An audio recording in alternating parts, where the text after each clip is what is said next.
بسم اللہ الرحمن الرحیم۔ السلام علیکم ورحمۃ اللہ وبرکاتہ۔ پاکستان کی سیاسی تاریخ میں جو روایات اور رجحانات جڑ پکڑ چکے ہوئے ہیں، ان کو اگر ہم تھوڑا سا نظر غائب سے دیکھیں تو بالعموم اس سے مایوسی شاید بڑھ جائے، لیکن تو مثبت انداز فکر کم ہی پیدا ہو سکتا ہے، کیونکہ ایسے واقعات اور ایسے مثالوں سے یہ تاریخ اور روایات بھری پڑی ہیں جن کو بیان کرنا بڑے فخر کے ساتھ ہمارے لیے مشکل ترین امر ہوگا۔ لیکن چونکہ ہم خود سیاست کے ایک ادنا طالب علم ہیں، تو اس کے باوجود ان تمام حقائق کو سامنے آنے کے باوجود بھی سیاست کو دیکھنے، سمجھنے اور اس کا مشاہدہ کرنا ہماری ایک مجبوری ہے۔ اور لیکن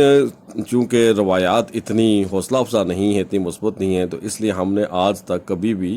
سیاسی نہ تو وابستگی کسی جماعت کے ساتھ عملی طور پر اختیار کی ہے، اور نہ ہی سیاسی حوالے سے کبھی اپنی رائے دینے کی کوشش کی، خصوصاً میڈیا پر۔ لیکن اب چونکہ حالات اتنے کریٹیکل اور پیچیدہ ہو چکے ہیں کہ مجبوراً ہمیں اس موقع پر لب کشائی کرنی پڑ رہی ہے۔ موجودہ جو حکومت ہے، اس کی بھی اگر سیاسی تاریخ کو دیکھا جائے، جو کہ 90 کی دہائی میں بالخصوص بہت زیادہ منفی قسم کے سیاسی معاملات کرتے رہے ہیں دونوں جماعتیں، لیکن محسوس یہ ہوتا ہے کہ وقت کے تھپیڑوں کو فیس کرنے کی وجہ سے انہوں نے کچھ نہ کچھ سبق سیکھا ہے، کچھ نہ کچھ انہوں میچورٹی پیدا کی ہے، اور آج یہ بہت زیادہ سیاسی اختلافات اور سیاسی عزائم مختلف ہونے کے باوجود بھی ایک پلیٹ فارم پر اکٹھے ہو چکے ہیں اور مل کر ایک قومی حکومت کو چلا رہے ہیں۔ الحمدللہ یہ ایک گڈ جیسچر ہے۔ لیکن یہ مد مقابل جو پی ٹی آئی کی حکومت ہے، انہوں نے ماہ سیام میں رجیم چینجنگ کے پروسیس کا دفاع کرتے ہوئے جو اقدامات بھی اٹھائے، جو عدالت کے ساتھ ان کمٹمنٹ کی، تو وہ حالات دیکھنے پر ہر پاکستانی کو اس بنیاد کے اوپر بہت زیادہ مایوسی ہوئی کہ ایک تو ماہ سیام کے تقاضوں کے بل بوتے پر جو انہیں اپنی کمٹمنٹ پوری کرنی چاہیے تھی، وہ پوری نہ کی گئی۔ اس کے تقاضوں کے احترام میں جس قسم کے صبر و تحمل کا مظاہرہ کرنا چاہیے تھا، وہ نہ کیا گیا، اور پھر کسی قسم کی کوئی بھی ایکٹیویٹی ان کی کامیاب نہ ہوئی، اور ایٹ لیسٹ ان کی حکومت ختم ہی ہو کر رہ گئی۔ لیکن جب ختم ہو گئی تو انہوں نے بجائے یہ کہ اپنی کمزوریوں کا جائزہ لیتے،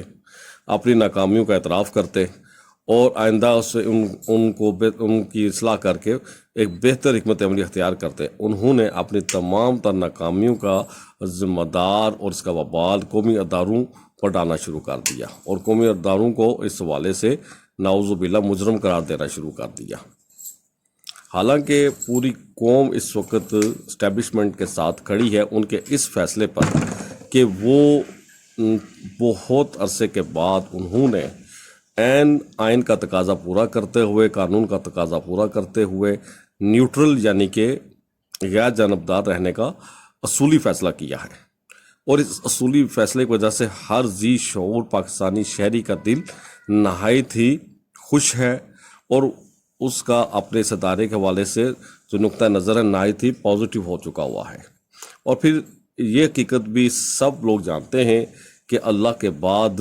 یہ ہی واحد ادارہ ہے جو پاکستان کی سالمیت اور اس کی سیکورٹی کا ذمہ دار ہے، اور اس کے حفاظت اور تحفظ کے لیے اب تک انہوں نے ہزاروں لاکھوں قربانیاں دی ہیں اور دیتے رہے ہیں۔ اس حوالے سے ان کا پیشہ نہایت مقدس پیشہ ہے، اور ان کی اس مقدس پیشے کی وجہ سے اور ان کی قربانیوں کی وجہ سے پوری قوم ان کے ساتھ کھڑی ہے اور ان پر مکمل طور پر اعتماد اور فخر کا اظہار کرتی ہے۔ اور جبکہ انہوں نے نیوٹرل رہنے کا بھی ایک اصولی فیصلہ کر لیا، اس پر تو مزید قوم پھولے نہیں سما رہی ہے۔ تو اس موقع پر بجائے یہ کہ ان کو اپریشیٹ کیا جاتا، ان کے ساتھ کھڑا ہوا جاتا، انہوں نے اپنی حکومت کے گرنے کا ذمہ دار ہی نعوذ باللہ ان کو قرار دے دیا۔ اور پھر یہاں تک یہ بات محدود نہیں رہی، ایک پوری پلاننگ کر کے اس ادارے کی ساکھ کو مجروح کرنے کی جو ناجائز کوشش کی گئی اس سے پورے دنیا میں پاکستان کا وقار مجروح ہوا، اور لوگوں نے کہا دیکھو یار یہاں پر ایک ایسی جماعت بھی رہتی ہے کہ جو کہ اپنے ملک کے سب سے زیادہ منظم ادارہ ہے، سب سے بڑا ادارہ ہے، اسی کو بدنام کرنے کے لیے خود ہی لوگ تل چکے ہوئے ہیں۔ تو کیا خوب جو سی ہے انہوں جگ ہسائی کا موقع دیا۔ تاہم جیسا کہ ہم نے کہا کہ یہ موومنٹ ان کی کامیاب نہیں رہی، کیونکہ پوری قوم پاک فوج کے ساتھ کھڑی تھی اور کھڑی ہے اور انشاءاللہ کھڑی رہے گی۔ تو لامولا جہاں کوئی بھی قوم کسی ادارے کے ساتھ مکمل طور پر کھڑی ہو تو وہاں پر اس کے خلاف جو بھی ہتھ کنڈا استعمال کیا جائے گا، اس کو بدنام کرنے کی جو بھی تحریک چلائی جائے گی، وہ بہت جلد اپنا دم توڑ جائے گی، کسی طور پر بھی کامیاب نہیں، اور ایسا ہی ہوا۔ اور الحمدللہ اب تک حالات نے ثابت کر دیا، وقت نے ثابت کر دیا کہ الحمدللہ پوری قوم اور پاک فوج کامیاب رہے اور یہ لوگ ناکام رہے۔ لیکن ابھی پبلک کو اور اداروں کو اس جماعت کی جانب سے ملے گئے جو زخم تھے، جو دکھ تھے، وہ بھی ہیل اپ نہیں ہوئے تھے کہ ایک اور بہت بڑا واقعہ پیش آ گیا، جس سے ان کے زخموں پہ، عوام کے زخموں پہ، اداروں کے زخموں پہ، ملک کے جو اپنا زخم تھے، ناسور تھے، ان پہ مزید نمک پاشی کی گئی۔ اور وہ یہ کہ 4-5 دن پہلے پاکستان حکومت کی کابینہ کے افراد عمرے کی ادائیگی سے سعودی عرب گئے ہوئے تھے، اور جب وہ مدینہ منورہ پہنچے اور وہاں حرم کے اندر روضہ رسول کے قریب وہاں پہ موجود اس جماعت کے کارکنان نے ایسا شور و غل برپا کرنا شروع کر دیا، ان کو دیکھ کر ایسی ہنگامہ آرائی کی کہ جو کہ کسی طور پر بھی ایک مسلمان سے توقع ہرگز نہیں کی جا سکتی تھی، بالخصوص ایسی جماعت کی جانب سے جو کہ ریاست مدینہ کا نیریٹو لے کر چل رہی تھی اور بات بات پر ریاست مدینہ کو اپنا رول ماڈل قرار دیتی تھی۔ تو انہی کی جانب سے مدینہ کی جو بے حرمتی کی گئی، مسجد نبوی کی بے حرمتی کی گئی، روضہ رسول کی بے حرمتی کی گئی، اور ایسے موقع پر بے حرمتی کی گئی جب کہ رمضان مبارک کی نہایت ہی متبرک گھڑیاں اور ساعتیں اس وقت چل رہی تھیں۔ تو یہ تک ٹائم تھا بہت ہی زیادہ صبر و تحمل کا، بہت ہی زیادہ ضبط کا، دعائیں مانگنے کا، استغفار کرنے کا۔ بد سے بدترین دشمن بھی سامنے آ جاتا، اس موقع پہ بھی صبر و تحمل کا مظاہرہ کیا جاتا، لیکن ان تمام امور کو کسی طور پر بھی ملحوظ نہ رکھا گیا، نہ ہی مسجد نبوی کی حرمت کو، نہ روضہ رسول کے تقدس کو، نہ ماہ سیام کی اپنا مقدس گھڑیوں کو، اور نہ ہی مدینہ منورہ کی حرم ہونے کے احترام کو۔ اور سب سے زیادہ جس چیز کو اہمیت دی گئی وہ سیاسی رقابت کا جو نزلہ نکالنا تھا اس کو دی گئی، اور وہ خوب دل کھول کر نکالا گیا، اور ایسی بے حرمتی کی گئی ان مقدس مقامات کی جس کی وجہ سے پوری پاکستانی قوم کو باقی دنیا کے سامنے اور بالخصوص باقی دنیا کے مسلمانوں کے سامنے بہت زیادہ شرمندگی اٹھانی پڑی، بہت زیادہ سبکی اٹھانی پڑی۔ آخر کون ذمہ دار ہے ملک کی اس جگ ہسائی کا، عوام کی پوری دنیا میں جگ ہسائی کا، عوام کو شرمندہ کرانے کا؟ تو ہماری سیاسی جماعت کے اس قیادت کو کیا ہو گیا ہے کہ ان کے نزدیک جو اصولی طور پر سب پوری دنیا کے مسلمانوں کے نزدیک متفقہ جو سیاہ حرم ہے، احترام کی جگہ ہے، تقدس کی جگہ ہے، وہ کوئی معنی نہیں رکھتی، کوئی اہمیت نہیں رکھتی ہے، کسی قسم قدردانی کی اہمیت نہیں رکھتی۔ اصل قدر ہے اور اصل اہمیت سیاسی انتقام کا، سیاسی رقابت کا، نزلہ نکالنے کا، نزلہ گرانے کا۔ بہت ہی دکھ ہوا ہے، اور یہ واقعہ دیکھ کر بہت سارے پی ٹی آئی کے کارکنان بھی دل برداشتہ ہو کر پی ٹی آئی کو چھوڑنا شروع ہو گئے ہیں،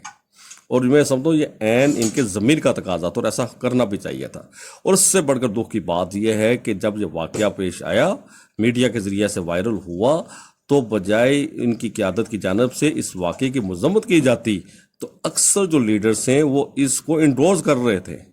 وہ اس کی تائید کر رہے تھے۔ بہت ہی دکھ اور بڑی بات ہے، ایک طرف تو آپ عشق رسول کے دعوے کریں، ریاست مدینہ کی بات کریں، اور اوپر سے ریاست مدینہ کے تقدس پامال ہونے پر اس کی مذمت بھی نہ کریں بلکہ اس کی آپ تائید کریں، تو آپ کو پھر کس نقطۂ نظر سے دیکھا جائے؟ اور پھر جو سب سے بڑی لیڈرشپ ہے مرکزی لیڈرشپ، ان کی طرف سے تو نہایت ہی افسوسناک سکوت اختیار کر لیا گیا، خاموشی اختیار کر لی گئی، کسی طور پر بھی اس بات کو کنڈیم نہیں کیا گیا، جو کہ مزید جو ہے دکھ کا باعث بن رہی ہے پوری قوم کے لیے۔ تو اگر تو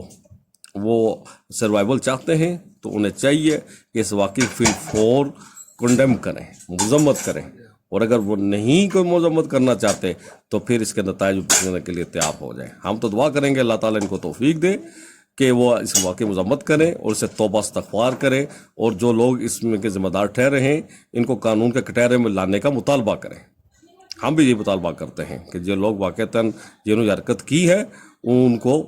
قانون کے کٹہرے میں لانا چاہیے، اور ان کے خلاف جو تعذیبی کارروائی ہے وہ کی جانی چاہیے۔ تو باقی ہم یہ سمجھتے ہیں کہ اللہ تعالیٰ ہی ہمارے جو سیاسی جماعتیں ہیں ان کی قیادت کو، ان کے کارکنان کو ہوش کے ناخن عطا فرمائے کہ وہ مقدس مقامات کو پامال کرنے کے بجائے کم از کم ایک مسلمان ہونے کے ناطے اپنے اندر صبر و تحمل بھی پیدا کر لیں، تو یہ شاید ان کی حق میں بہتر ہے۔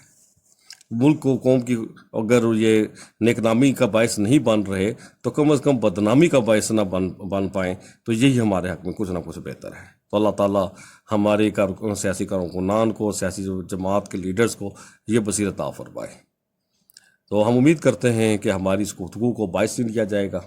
اور اس سے اپنی اصلاح کا سبب سمجھا جائے گا۔ تو انہی الفاظ پر ہم آپ سے اجازت چاہتے ہیں۔ والسلام علیکم ورحمۃ اللہ وبرکاتہ۔